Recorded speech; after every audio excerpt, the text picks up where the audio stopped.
هم من دون الله ومن يضلل الله فما له من سبيل استجيبوا لربكم من قبل أن يأتي يوم لا مرد له من الله ما لكم من ملجأ يومئذ وما لكم من نكير فإن أعرضوا فما أرسلناك عليهم حفيظا إن عليك إلا البلاغ وإنا إذا أذقنا الإنسان منا رحمة فرح بها وإن تصبهم سيئة بما قدمت أيديهم فإن الإنسان كفور لله ملك السماوات والأرض يخلق ما يشاء يهب لمن يشاء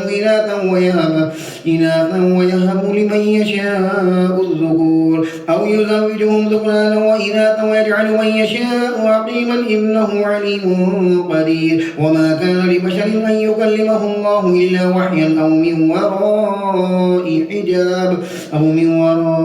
حجاب أو يرسل رسولا فيوحي بإذنه ما يشاء إنه علي حكيم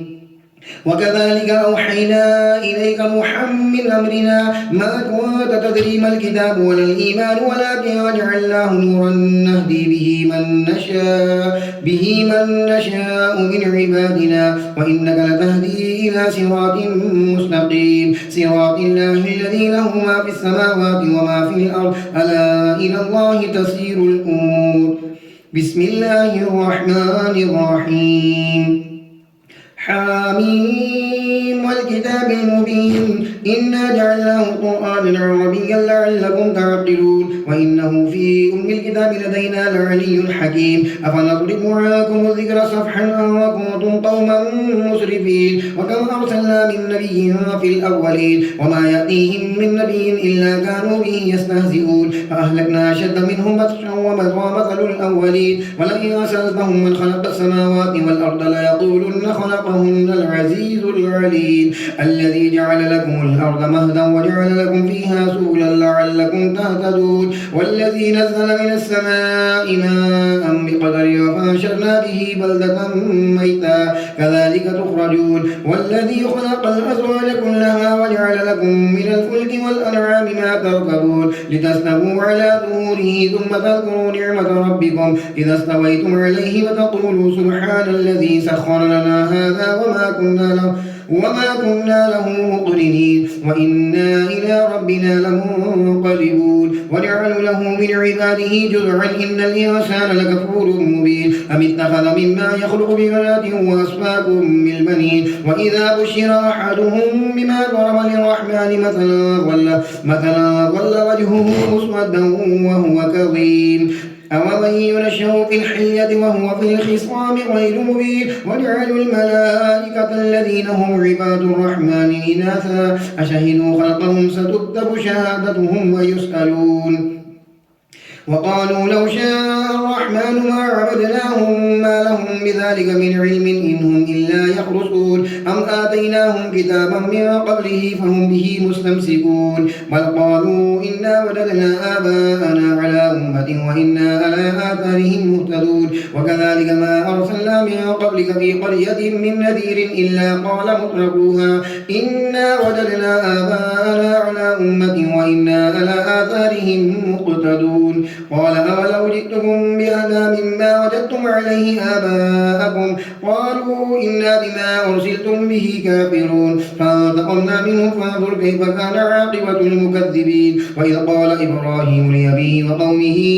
إنني براء مما تعبدون إلا الذي فطرني فإنه سيهدين وجعلها كلمة باقية في عقبه لعلهم يرجعون بل متعت هؤلاء وآباءهم حتى جاءهم الحق ورسول مبين ولما جاءهم الحق قالوا هذا سحر وإنا به كافرون وقالوا لولا نزل هذا القرآن على رجل من القريتين عظيم أهم يقسمون رحمة ربك نحن قسمنا بينهم معيشتهم في الحياة الدنيا ورفعنا بعضهم فوق بعض درجات ليتخذ بعضهم بعضا سخريا ورحمة ربك خير مما يجمعون ولولا أن يكون الناس أمة واحدة لجعلنا لمن يكفر بالرحمن لبيوتهم سقفا من فضة ومعارج عليها يظهرون ولبيوتهم أبوابا وسررا عليها يتكئون وزخرفا وإن كل ذلك لما متاع الحياة الدنيا والآخرة عند ربك للمتقين ومن يعش عن ذكر الرحمن نقيد له شيطانا فهو له قرين وإنهم ليصدونهم عن السبيل ويحسبون أنهم مهتدون حتى إذا جاءنا قال يا ليت بيني وبينك بعد المشرقين فبئس القرين ولن ينفعكم اليوم إذ ظلمتم أنكم في العذاب مشتركون أفأنت تسمع الصم أو تهدي العمي ومن كان في ضلال مبين فإما نذهبن بك فإنا منهم منتقمون أو نرينك الذي وعدناهم فإنا عليهم مقتدرون فاستمسك بالذي أوحي إليك إنك على صراط مستقيم وإنه لذكر لك ولقومك وسوف تسألون واسأل من أرسلنا من قبلك من رسلنا أجعلنا من دون الرحمن آلهة يعبدون ولقد أرسلنا موسى بآياتنا إلى فرعون وملئه فقال إني رسول رب العالمين فلما جاءهم بآياتنا إذا هم منها يضحكون وما نريهم من آية إلا هي أكبر من أختها وأخذناهم بالعذاب لعلهم يرجعون وقالوا يا أيها الساحر ادع لنا ربك بما عهد عندك إننا لمهتدون فلما كشفنا عنهم العذاب إذا هم ينكثون ونادى فرعون في قومه قال يا قوم أليس لي ملك مصر وهذه الأنهار تجري من تحتي أفلا تبصرون أم أنا خير من هذا الذي هو مهين ولا يكاد يبين فلولا ألقي عليه أسورة من ذهب أو جاء معه الملائكة مقترنين فاستخف قومه فأطاعوه إنهم كانوا قوما فاسقين فلما آسفونا انتقمنا منهم فأغرقناهم أجمعين فجعلناهم سلفا ومثلا للآخرين ولما ضرب ابن مريم مثلا إذا قومك منه يصدون وقالوا آلهتنا خير أم هو ما ضربوه لك إلا جدلا بل هم قوم خصمون إن هو إلا عبد أنعمنا عليه وجعلناه مثلا لبني إسرائيل ولو نشاء لجعلنا منكم ملائكة في الأرض يخلقون وإنه لعلم للساعة فلا تمترن بها واتبعون هذا صراط مستقيم ولا يصدنكم الشيطان إنه لكم عدو مبين ولما جاء عيسى بالبينات قال قد جئتكم بالحكمة ولأبين لكم بعد الذي تختلفون فيه فاتقوا الله وأطيعون إن الله هو ربي وربكم فاعبدوه هذا صراط مستقيم فاختلف الأحزاب من بينهم فويل للذين ظلموا من عذاب يوم أليم هل ينظرون إلا الساعة أن تأتيهم بغتة وهم لا يشعرون الأخلاء يومئذ بعضهم لبعض عدو إلا المتقين يا عباد لا خوف عليكم اليوم ولا أنتم تحزنون الذين آمنوا بآياتنا وكانوا مسلمين ادخلوا الجنة أنتم وأزواجكم تحبرون يطاف عليهم بسحاب من ذهب وأكواب وفيها ما تشتهيه الأنفس وتلظ الأعين وأنتم فيها خالدون وتلك الجنة التي أورثتموها بما كنتم تعملون لكم فيها فاكهة كثيرة منها تأكلون إن المجرمين في عذاب جهنم خالدون لا يفتر عنهم وهم فيه مبلسون وما ظلمناهم ولكن كانوا هم الظالمين ونادوا يا مالك ليقضي علينا ربك قال إنكم ماكثون لقد جئناكم بالحق ولكن أكثركم للحق كارهون أم أبرموا أمرا فإنا مبرمون أم يحسبون أننا لا نسمع سرهم ونجواهم بلى ورسلنا لديهم يكتبون قل إن كان للرحمن ولد فأنا أول العابدين سبحان رب السماوات والأرض رب العرش عما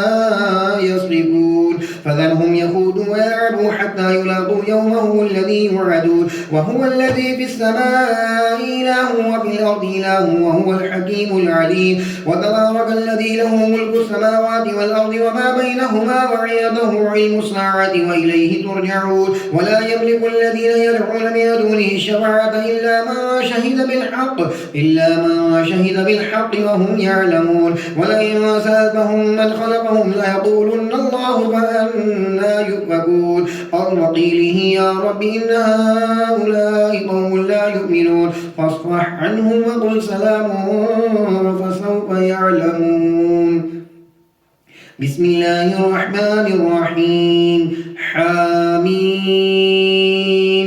والكتاب المبين إنا أنزلناه في ليلة مباركة إنا كنا منذرين فيها يفرق كل أمر حكيم أمرا من عندنا إنا كنا مرسلين رحمة من ربك إنه هو السميع العليم رب السماوات والأرض وما بينهما إن كنتم موقنين لا إله إلا هو يحيي ويميت ربكم ورب آبائكم الأولين بل هم في شك يلعبون فارتقب يوم تأتي السماء بدخان مبين يغشى الناس هذا عذاب أليم ربنا اكشف عنا العذاب إنا مؤمنون أنى لهم الذكرى وقد جاءهم رسول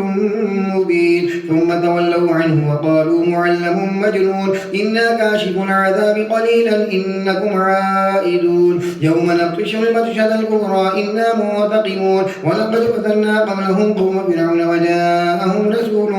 كريم أن أدوا إلي عباد الله إني لكم رسول أمين وأن لا تعلوا على الله إني آتيكم بسلطان مبين وإني عذت بربي وربكم أن ترجمون وإن لم تؤمنوا لي فاعتزلون فدعا ربه أن هؤلاء قوم مجرمون فاصل بعبادي ليلا إنكم متبعون